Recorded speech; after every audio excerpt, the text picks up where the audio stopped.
take the children away from you. Every human being has something of value that they brought to the table, especially Hitler.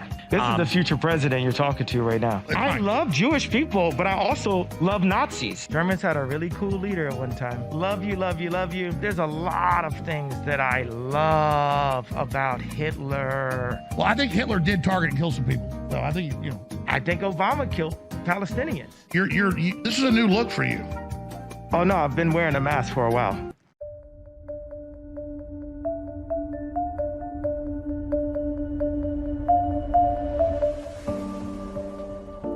I shall not be ashamed to confess that if I had the power, as I have the will, I would select a score of efficient young men, intelligent, decent, devoted to our ideal, and burning with desire to help redeem Jews, and I would send them to the countries where Jews are absorbed in sinful self-satisfaction. The task of these young men would be to disguise themselves as non-Jews and plague these Jews with anti-Semitic slogans such as Bloody Jew, Jews go to Palestine, and similar intimacies. I can vouch that the results in terms of considerable immigration to Israel from these countries would be 10,000 times larger than the results brought by thousands of emissaries who have been for decades preaching to deaf ears. Editor Sharon, editorial article in official newspaper of the governing Labour Party, Davar, Israel, July 11, 1952.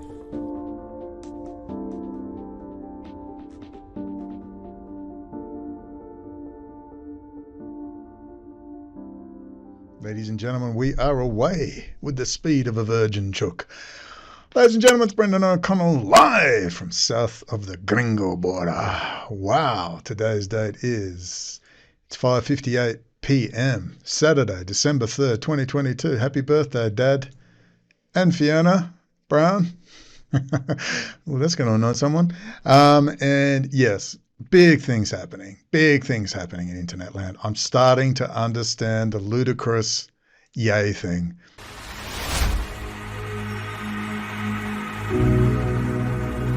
The failure of the institutions to protect people is a result of American independence, because when you throw away the monarch, you don't really just get rid of him. You make space for something else to move in, and you might not have control over that. So America is now in a position where they are ruled more brutally and more savagely and more abusively than any monarch in living memory anywhere in the world. But they don't know the names of the people who are doing it to them. Central banks, and they have Reserve, that's for sure. Certainly they're a part of it. But what instead you have is the empty pomp and circumstance of the 4th of July. This rippling flag. Why do you love a flag so much? Because there's room to hide behind it. And the people who are really running the show, whose names none of us will ever learn, are what moved in instead of the king. Instead of having, and people will differ on this very violently. I appreciate that. I'll probably take a minority view on this. But when we think about how the earthly order should reflect the heavenly order, that's the sort of basis of legitimacy of the papacy and monarchy, right? The way that societies are ordered reflects the heavenly order, and conforms to nature in the way that, and our nature, the way that we design, the way that we work, and those are the best and happiest systems to live under. They work the best. The removal of the monarch from the top, and then these kind of weird self-sabotaging things like we're just going to trust that everybody's going to be Christian, so we'll outsource morality to Christianity, and we'll give people these extraordinary freedoms that don't exist anywhere else, that wreck society unless the whole population is Christian, right? You cannot give people the First and Second Amendment unless they're Christian. You just can't, because only with that kind of things aren't in the law anywhere. They exist in common law and in tradition and in custom in Europe, but this break, this rupture that happens with the sedition and getting rid of the king resets the clock in America, and there's none of those things to draw on. And just trusting that people are going to stay Christian and therefore be nice to each other was stupid. And I want America to succeed and to win, and it would have done so better as a member of the Commonwealth and good standing. Member of the Commonwealth and good standing. It might not have had some of the remarkable financial successes such as they are, but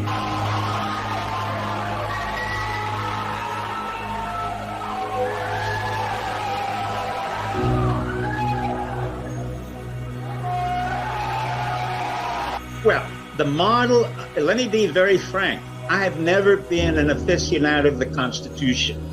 The reason for it, it's outdated.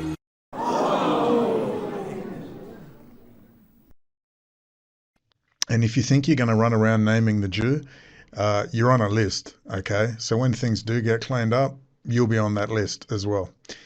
So good riddance. And God willing, we can actually get an adult conversation. If you haven't watched Ye and Alex Jones, I promise you, I had no idea that Kanye West was a comedian because I laughed so hard, my ribs were killing me. I was genuinely surprised. It was so crazy. Even Jones, who was uncomfortable many times, but even he couldn't believe what he was seeing. Ye's got a BB net, and you have to watch it. It's freaking hilarious. But there might be something good, something adult might come out of this. I think there might be. Don't get me wrong, they're still all pieces of garbage. They've just been brought on for their role. I mean, Kanye's been running around with Baphomet. You know, he's hanging around with half the pedophile Satan fashion worshippers himself. I don't buy a single thing about that clown. He's a effing clown. You don't get to be as big as he was without selling your soul to the devil. I promise you. And he's an actor, as is Alex Jones. Regardless, let's get back to my boy. You've got to watch this. It's linked below. You've got to watch it. You've got to watch it. Benjamin Netanyahu and Israel's relationship with Russia and the war in Ukraine. They were asking him, "Hi, baby, what's your relationship with Russia and Vlad?" And you can just see, like, suddenly after 5 years, hey, everyone, do you remember how we sat there going, sorry, but BB's in bed with Vlad. There's a long-term project. It's been going on for decades. In fact, it's been going on since the foundation of Israel. And Russia is deep, deep in bed with Israel on this plan, multipolar world order, which includes Germany, as we know now. And we pushed and pushed and pushed. And little Whitney and Craig, Christian, what's his face, the last American guy going, we love Putin. It's all starting to come apart. Now, watching them change tack and adjust their sails is freaking hilarious. And the joke is they will get away with it. They have so much momentum, fanboys and fangirls. They've got protectors and bodyguards running out there panting as she makes a fool of herself. She's under real pressure. She's going to bow out. She's going to don her apron and say, oh, the threats are too many. I must bow out after writing this incredible book and look after my children. No, Whitney, you're on the list too, sweetheart. You're on the list. Bannon just said he's got a very long list for executions. Maybe you should be on it. Maybe anyone who took this long to wake up to Russia, including Bannon. Bannon woke up a while back, but when did you wake up, Whitney? You know, there's a list, and if you think you're not on it, I've got news for you. If you think the data analytics aren't going to be turned on you, clown show, think again. Let me tell you, let's watch a bit of BB. I have to tell you, this is so funny. You got to read between. You got to have that scorpionic, sick as you watch the body language and the tone. BB's basically been spanked. He's had his bottom spanked. I promise you that the narrative that you and I, and you know who you are, have pushed for so long, is going to come out, and it'll be like it was always there. Of course, they'll all jump on board. The Corbetts of this world, the Alex Joneses, they'll all just jump on board. Suddenly, it will be common knowledge. Don't worry about the strewn bodies of those who came before, all the way back to the Ezra Pounds of the world, to the Eustace Mullins of the world, to the Bill Coopers of the world, to the Kay Griggs of the world, to the Victor Ostrowskis of the world, to the Professor Israel Shahaks of the world, to the Professor Shlomo Sands of the world, to the Paul Isons of the world, to a whole range of people, Reverend Ted Pike, G. Edward Griffin. We could list a very long list of the giants who came before on whose shoulders we stand and whose names these people will not mention. In particular, my hero, and when I put the picture of Bill Cooper, Kay Griggs and Jesus on my wall, they'll all be together. Alex Jones, Whitney Webb and the rest won't be on it. I can't wait for the day when these people fully realize that the truth has legs and they're not going to look real good. It's up to you to remember, if you don't support real grassroots people who've had bones broken, who've taken real risks, who've feared for their lives, they haven't paid off their farm, they don't have 9.8 million in their account, and I'm still waiting for the people to show me the evidence she has 9.8 million in her account. It's the biggest mystery I've ever seen in my life. Everyone just keeps saying she's got 9.8 million. Well, can you show me the post, the screenshot, the whatever? I know about the commas and the Chilean. No. She's a rich kid, and I bet she's got 9.8 million in her account, because if she didn't have, she'd happily post the screenshot showing she doesn't have 9.8 million in her account. I can't find anything anywhere. Regardless, she's a daughter of a multi-zillionaire property developer, Richard Webb IV. We'll talk about it all later. I'm going to do a live stream. We're going to have a fun live stream on Whitney. But it could be, as the powers that be said to me repeatedly, Brendan, these things are handled quietly. That what we are seeing is a continuing psychological warfare operation that might not be as bad as I first thought it was. You got to watch this. How long is it? 20 odd minutes, 28 minutes interview. You got to watch it. Let's watch a little bit of it now. Okay, let's watch now as the New York Times. I mean, not my favorite people, the New York Times, but I'll take it wherever it comes from. You got to watch the body language. And they're pushing him. He's going, when it comes to the existential threats against Israel, I'm going to look after Israel. Basically they're saying, why did you team up with Vladimir Putin? I mean, he just did it in full frontage view of everyone. Why did you team up with Russia and China? This entire narrative. Be very proud of you, because a lot of the reason is not because of me, because you've been running around, posting links, harassing. Oh, listen how loud that motorbike is. And you can't hear it. I love AMD noise suppression. You remember how hard we pushed this 2018 on every day, thinking, oh, well, it will come out, and it just didn't go anywhere. Such is the power of the press. It would seem that these things are handled quietly may well be true to some extent, ironically. Let's see what happens. I told you something good's happening. I told you if we get to January 2023, let's see what happens, and it might not be as bad as we think. It doesn't mean we're out of the weeds. Doesn't mean that at all. It just means complete collapse, and like martial law type style, complete withdrawal of the United States isn't going to happen. Remember, the debt is meaningless. It doesn't mean anything. All that matters is access to resources and the maintenance of the supply chain and goods and services. Xi's already suckholing to Biden, the hair sniffer. It's all over. Why? Because America's going to wield its power for the first time in its life, minus Kissinger and associates, minus the international banking cartel. Come on, let's dare to dream. United States will wield its power. Let's not be cynical for a second. Let's just be entirely constitutionally romantic. For the first time ever, the United States will truly wield its power free from the international banking cartel. You think I'm joking? Wait and see, and we'll see who laughs last, and it'll be me. Anyway, what was I saying? BB. Let's get back. Sorry. Let's get back to BB. Look, apologies. Let's get stuck into this. Dealt with Israel's vital security interest. Iran has been trying to do two things. One, he's just asking, well, what's with this deal with your relationship with Russia? And he's got what he's trying to say is, you've been kissing Vlad's bum, haven't you? it's trying to develop a nuclear arsenal, which it openly says it will use to wipe Israel off the map. And by the way, will also threaten America once it develops its other project, which is intercontinental ballistic missiles. So when Iran chants death to Israel, death to America, that chants both. Close, and your enemy's closer. To threaten you with death. They ain't killing me. And that has to be stopped. But the second thing that Iran was trying to do, and is trying to do all the time, is to build another terror front, in addition to the one that they built with Hezbollah in Lebanon and the one they support with Hamas in Gaza. They want to build a third terror front against us, actually a military front, with 80,000 Shiite militia commanded by Iranian generals on our northern border in Syria. I've made it my point, and I've resolved several years ago. So do you seriously believe these people are going to try and take on Israel? Seriously? You don't think this is just complete theatrical garbage? Israel is running all those groups. They're being run through Israel, Germany, France. It's all garbage. Garbage. Israel has race-based biological warfare specialists.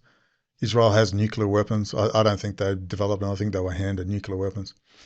And they would just instantly nuke their enemies and go, ha-ha, and laugh about it. You seriously think these people are anything other but half-witted, moronic retards?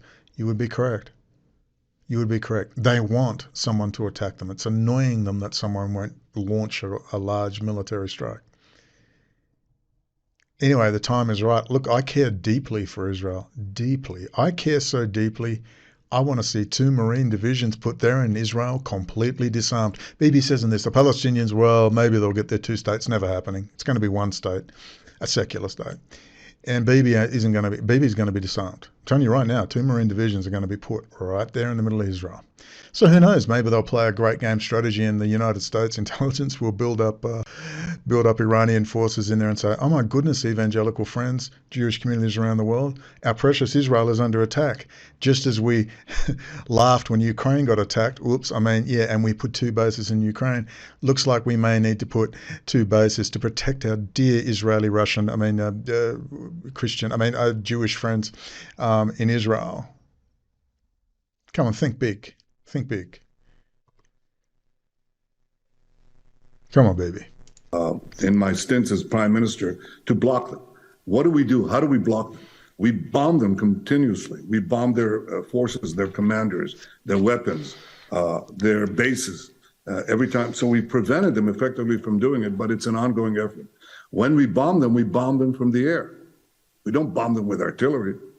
Our pilots go into the skies of Syria, and there we meet the Soviet, or rather the Russian pilots. That's a slip of the tongue. It's interesting. But I remember as a young soldier, something that I describe in my book, my adventures, if you will, sometimes my brushes with death when I was a younger soldier and then officer in a special unit. But I remember we were fighting the Russians, the Soviet army. Soviet pilots were shot down by Israelis 50 years ago over the skies of Suez, and they shot down Israeli pilots. And the last thing you is a Russian-Israeli war. And so I went to see. So he's just saying, "Oh my goodness, the last thing I want is a Russian-Israeli war." President Putin in Moscow, and I said, "Do we want to start such a war? Because I'm absolutely committed to stopping the Iranians. I will not let, at any cost, Iran to establish." Let's stop on that point. Let's get up just one article. I've got hundreds. Actually, I've got to find them all again, but I've got hundreds. Let's just stop this ridiculousness. Let's quickly go to this article, BB spills the beans. Where are we? Which one? Let's just get a few of these up. I've lost a ton of these. You ready? Trump on Putin summit. We came to a lot of good conclusions. We discussed many, many things. And at the end of a long period of time, it was really it was just the 2 of us and interpreters. And at the end of... He's talking about being with Vladimir Putin. This meeting, I think we really came to a lot of good conclusions. A really good conclusion for Israel, something very strong. He's a believer in Israel. He's a fan of Bibi. He's talking about Vladimir Putin. He's a believer in Israel. He's a fan of Bibi. And really say that again. He's a fan of Bibi. And really helping him a lot, and will help him a lot, which is good for all of us. Let's talk about specifics. Next. Borscht Belt. Will Israel spurn America for Russia? Whitney missed all this. Whitney and the last American vagabond missed all this. The emergence of a Moscow-Jerusalem axis in the next decade may not occur, but it cannot be ruled out and would dramatically remake the politics of the Middle East, most likely making that region a more violent part of the world where the US has even less influence. Why would the US have influence? It's so helpless. This is not good for the US and not an ideal scenario for Israel either. The only real winner would be Russia. There are many good reasons for a strong US-Israel relationship, and millions in both countries that badly want to see that relationship become even stronger over time, looking at what Israel would do if forced to find another patron only makes that even more apparent. Let's read that last line again. This is 2015, 22nd of January 2015. Looking at what Israel would do if forced to find another patron only makes that even more apparent. Oh, I see. I see. For most of last year, the West struggled to find an appropriate response to Russia's incursion into Crimea and eastern and southern Ukraine. Many European and North American governments strongly condemned Russia and its president, Vladimir Putin. But Israel has been noticeably silent. 7 years on, Bibi has to explain himself. In the past, Israel has been similarly mum on Russian aggression, or worse. In 2008, when the Russia-Georgia war began, Israel cut its previously substantial military support for Georgia and withdrew its military advisors. Why has Israel declined to slap Russia? Because the Jewish state may someday need Russia as a powerful ally if relations with the US wither, something that's not an immediate risk, but not necessarily unthinkable. Why didn't Whitney Webb and The Last American Vagabond and James Corbett and all those Putin groupies raking in all that cash, why didn't they tell you about this article? There's only a few hundred of them. Just a few hundred. Why has Israel declined to slap Russia? Quote, because the Jewish state may someday need Russia as a powerful ally if relations with the US wither, something that's not an immediate risk, but not necessarily unthinkable. This was part of the multipolar world order. Any responsible Israeli leader must at least explore the unimaginable, especially with younger Americans viewing Israel quite differently from older Americans. Now do you know why Whitney Webb was pushing anti-Israel? Now do you know why? Pushing him into the arms of Russia, China to form that pan-Eurasian superstate. Whitney Webb is going to retire. She thinks gracefully. Think again, Whitney. Think again. Those who see themselves as Democrats are less likely than Republicans to be positively predisposed to Israel. During last summer's war in Gaza, 45% of Democrats called Israel's actions justified versus 73% of Republicans, according to a CNN poll. If this trend continues and Israel policy becomes a genuinely partisan issue, the future of the Israel-US relationship will be in grave danger. Now do you know why Bibi and Heinz Kissinger are breaking up the United States into North-South? Now do you know why Andrew Torba is telling you to get out and come south, Christians? Break up the United States? Andrew Torba should be executed. Andrew Torba, Gab, needs to be executed. I'm going to say this calmly. In the name of the Father, the Son, and the Holy Ghost, have mercy on my soul. Andrew Torba must be executed for his actions, treasonous, working with Kissinger and Associates, the East India Trading Company, and the Crown Corporate, a foreign entity. Andrew Torba must be executed for treason. Publicly executed. Can I have a visa, please? Do you need someone to press the button or pull the trigger? I volunteer. They must be executed. There's no ifs, no Pelican Bay for the rest of their lives. Publicly executed, lawfully, under the Treason Act. Steve Bannon, can you push a little harder and expand that list? Some Middle East experts say it's nosediving already, including Martin Indyk, a former US ambassador to Israel. Quote, the US-Israel relationship is critical, is essential to Israel's survival, and the relationship is in trouble, he said in a recent speech. It is, of course, why is it in trouble? What's it in trouble? Israel's a beautiful democracy. It's a wonderful place. Loves America. It's America's greatest ally. Could it be that in 2009, a crazy Australian started the ball rolling? Is that why he was asked to hang out with, I don't know, James McMahon, Colonel, SAS retired, high-level intel asset, best friend of Tony Abbott, former Jesuit Prime Minister? Could that be it? I'm just curious. Can you hear the horns? I love AMD noise suppression. Think about it. This is 2015. 2014, I was raided, shut up, gagged for 2 years before I left for Iran. This is 1 year after. Think about it. Think about it. It is a very big step from declining popular support for Israel to abolishing or even substantially reducing US assistance to Israel. Nonetheless, this is clearly the goal of at least some Americans who oppose Israel. Interestingly, there are also some supporters of Israel have called for ending US assistance to the Jewish state. Okay, they are a festive people. The honking has stopped after half an hour. Going back to the Observer article, if that happened, Israel will do what it feels is necessary to survive. This is 2015, including finding a new patron. And among the powerful countries that would be very happy to assume that role, Russia is in many ways the most appealing. Whitney? Whitney! Christian from Last American Vagabond? Hello! Ew, Israel bad, Israel bad. Russia's with Israel. Seriously? KGB boys and KGB girls. You don't think Julian Assange, long-term KGB asset?